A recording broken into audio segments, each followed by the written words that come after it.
This is the Xiaomi 13T Pro versus the iPhone 15 Pro.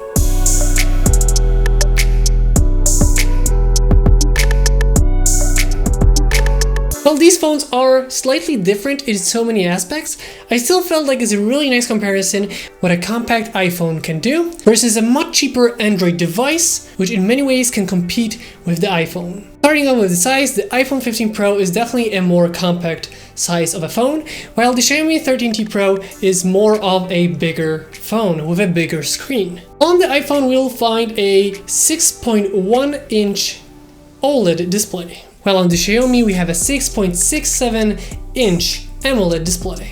Both of these displays are amazing in terms of color and contrast. On the iPhone we have the XDR Retina display, which is amazing in terms of color rendition and color contrast. Overall, it's an amazing screen for daily usage and anything you throw at it. Its max brightness is at 1600 nits, and in peak brightness it can go up to 2000 nits. While the Xiaomi's bigger AMOLED display can go up to 144 Hz. So if you're gaming and you wanted to take advantage of that, you can go up to 144 Hz on this display. Its max brightness is at 1200 nits, but its peak brightness goes all the way to 2600, and you can definitely feel it once you're outside in a sunny location. Where iPhone has a really beautiful screen, I've noticed that in a sunny situation, the screen is not going to go all the way to its maximum potential. A lot of times the iPhones tend to go a little bit lower. I feel like it is maybe to conserve the energy and just not to overheat the device, while the Xiaomi actually is much more usable in harsh sunlight situations. You can literally use it in any situations, and I never had any problems with the display. Even on tropical islands, I was able to see the screen perfectly in direct sunlight. That's how good it is in terms of peak brightness. But both of these displays are really amazing. The iPhone is powered by a very powerful chipset, which is the A17. You can literally play AAA games on this device like Assassin's Creed Mirage. But pretty much anything you throw at this device will work wonderfully. And for daily use, it's just so strong that you will never have any problems. For social media or just reading the news, anything that you have on this device will work amazing. Gaming will be great. In most games you can pretty much maximize your settings, and that is how good the chip is. Well, on the Xiaomi 13T Pro we have the MediaTek Dimensity 9200 Plus.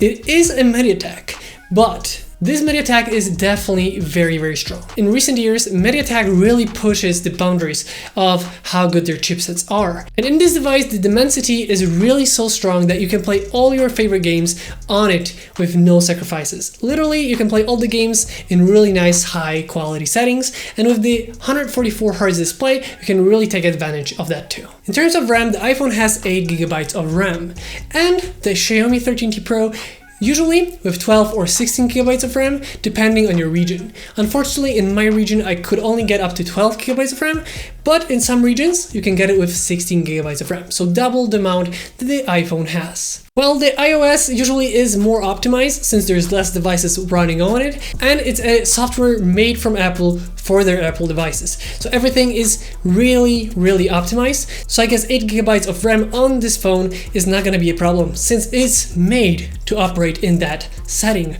While this is using a more open source kind of a software.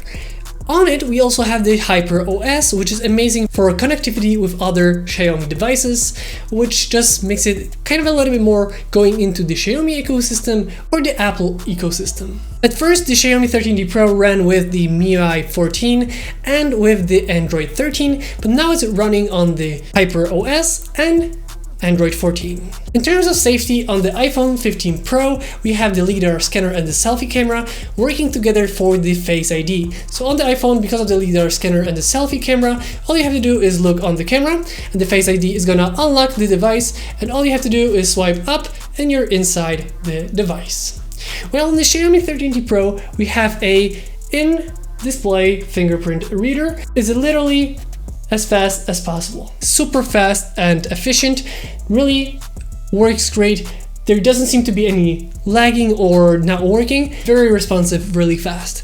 So it's a different kind of security, but both are amazing for their own right. You can use face scanning on this too, but it's gonna use the selfie camera, and that could be fooled much easier than the LiDAR system that we have on the iPhone, because the LiDAR system can actually map out your face and the depth of it. So there's a lot more things going on behind the scenes in this Face ID compared to Face Unlock on the Android. There is a difference in terms of battery and charging. On the iPhone we have 3650 mAh battery with its 25 watt charging. It can also be charged wirelessly. While the Xiaomi has 5000 mAh battery with its 120 watt charging. Literally, this phone can be charged in 18 minutes. And while I don't usually use it, I kind of leave it for those occasions where I really need to, get the battery up and running really quickly. And normally I leave it as a more optimized kind of charging so that it's better for battery life. But if you want a fast charging phone and a little bit more battery, the Xiaomi 13T Pro is definitely the one to get. Well, the iPhone is very nicely optimized for its smaller battery, which means I guess both phones will last you the whole day with no problems. And one thing is, in the box you only get the cable for the iPhone 15 Pro, while in the Xiaomi's case you also get a pre-applied screen protector, you also get a clear case for it, and a cable with a 120 watt charger included in the box. So you're pretty much ready from the get-go. In Apple's case, you have to actually buy a separate charger, whether from Apple or third party, but you only get the included USB cable. So in this department, Xiaomi definitely gives a lot more for the package than Apple.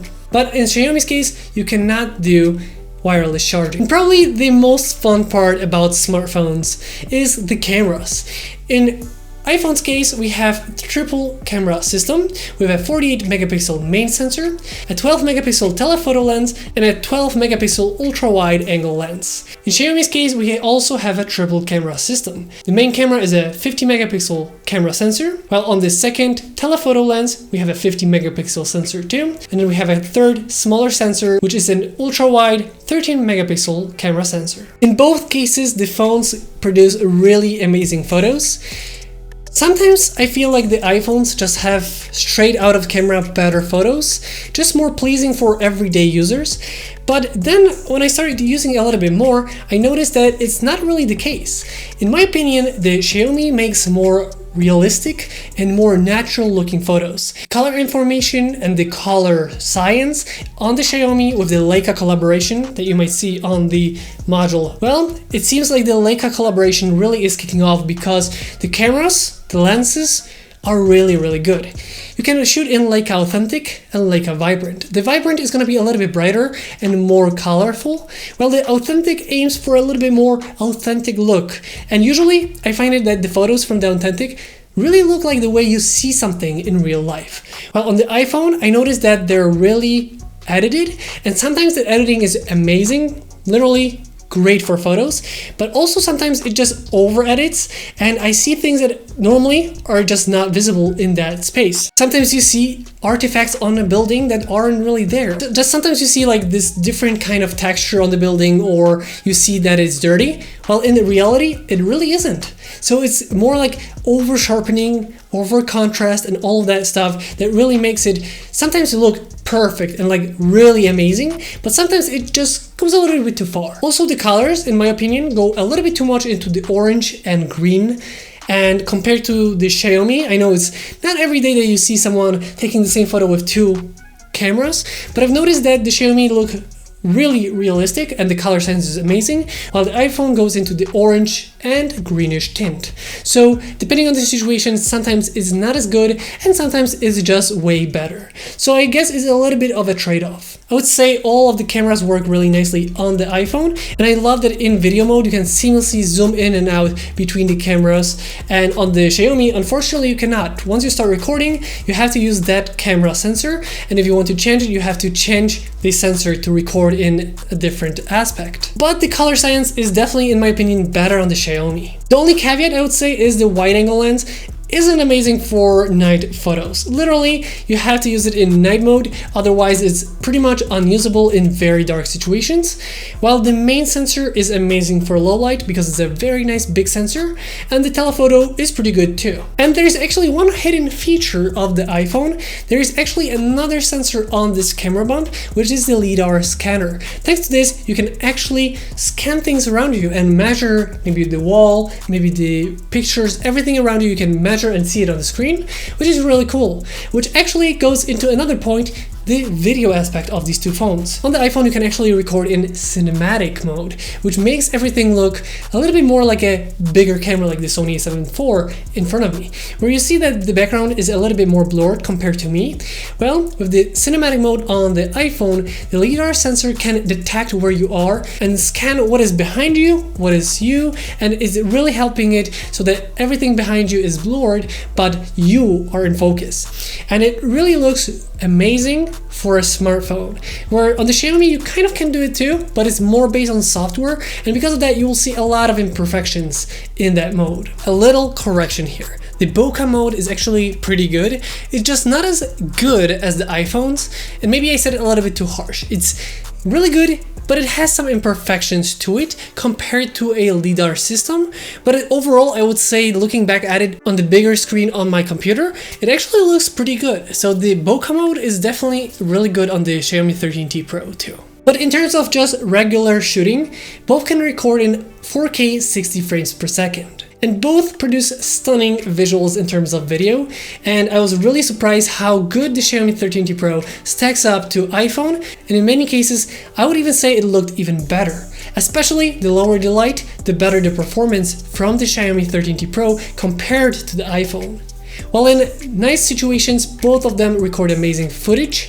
The Xiaomi can record up to 8K, which is in a lower frame rate, but you can do it if you wish so. And both of them can record in log format. But in both cases, you're limited to the hardware because the Xiaomi can only record up to 4K 30 frames per second, where the iPhone can record in 4K 60, but only if you have a SSD connected to it. So you can use the log format, but it's going to be limited on both devices. I guess at the end of the day, it's going to be personal preference. What do you prefer? The style of photos and videos from both of the cameras. The Xiaomi's are going to look a little bit more soft compared to iPhone, with its a little bit more processed videos and photos. But like I said, for photos and videos, both are amazing in their own right. And both are amazing as a camera that you have with you at all times. And one last camera is the selfie camera on the front. In this case, we have a 20 megapixel selfie camera, and on the iPhone we have a 12 megapixel camera sensor.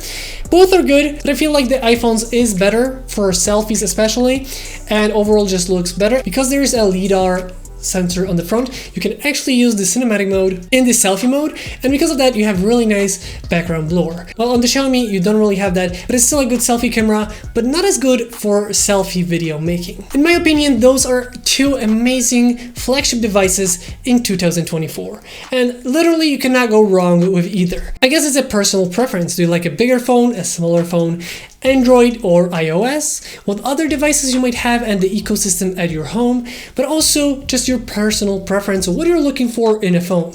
But you cannot go wrong with both of those. I personally have been using the Xiaomi 13T Pro for the last year, and I have been really happy with how good it is. The iPhone 15 Pro is definitely an amazing smartphone. While it didn't change too much from the iPhone 14 Pro, I feel like it's still a really amazing device in 2024 if you like this kind of a software and this kind of a phone. I guess at the end of the day, it's gonna be your personal preference. What do you like more, and which things that each of them do better are more important for you. With that being said, that is gonna be the end of today's video. I hope you guys learned something new today. If you did, don't forget to like, comment, and subscribe. I hope you guys enjoyed this video once again, and I'll see you next time.